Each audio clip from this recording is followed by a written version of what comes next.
കുറേ കാലം കൂടി എൻ്റെ ഒരു സുഹൃത്തിനെ കണ്ടു കേട്ടോ. ആൾക്ക് എന്തോ പ്രശ്നമുണ്ടെന്ന് എനിക്ക് തോന്നി. എന്നെ പറ്റിയിടാവേ എന്ന് ചോദിച്ചപ്പോൾ ആൾ പറയുക, ഒന്നും പറയണ്ടാവേ, ഭയങ്കര ടെൻഷനാണ്, ടെൻഷൻ കാരണം സന്തോഷമേ ഇല്ല എന്ന്. ഇത് പലരുടെ ഇഷ്യൂ ആണല്ലേ. ഒരു പ്രശ്നം നമ്മുടെ മുന്നിൽ വരുമ്പോൾ എന്തിനാണ് നിങ്ങൾ ടെൻഷൻ അടിക്കുന്നത്? ആ ടെൻഷൻ അങ്ങ് മാറ്റി വെച്ചൊരു സൊല്യൂഷൻ കണ്ടുപിടിച്ചാൽ പോരെ. വെറുതെ എന്തിനാണ് ടെൻഷൻ അടിക്കുന്നത്? പരിഹാരമില്ലാത്ത പ്രതിസന്ധികളൊന്നും ഇല്ലെന്നേ. ഇനി പരിഹാരമില്ലാത്ത ഒരു പ്രശ്നമാണെന്ന് കരുതുക. അപ്പോൾ പിന്നെ നിങ്ങളെ ടെൻഷൻ അടിച്ചതുകൊണ്ട് എന്തെങ്കിലും കാര്യമുണ്ടോ? അതിന് പരിഹാരം ഇല്ലല്ലോ.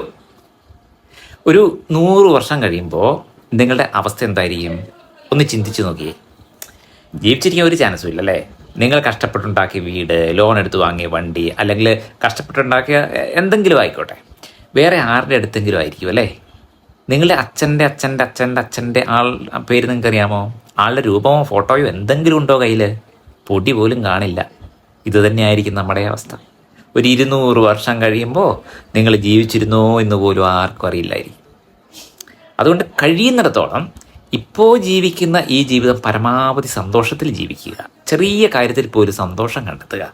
വെറുതെ എന്തിനാണ് ടെൻഷൻ അടിച്ച് സ്ട്രെസ് കയറ്റുന്നത്? അതുകൊണ്ടൊന്നും ഒരു കാര്യമില്ലെന്നേ. തുറക്കട്ടെ മനസ്സുകൾ.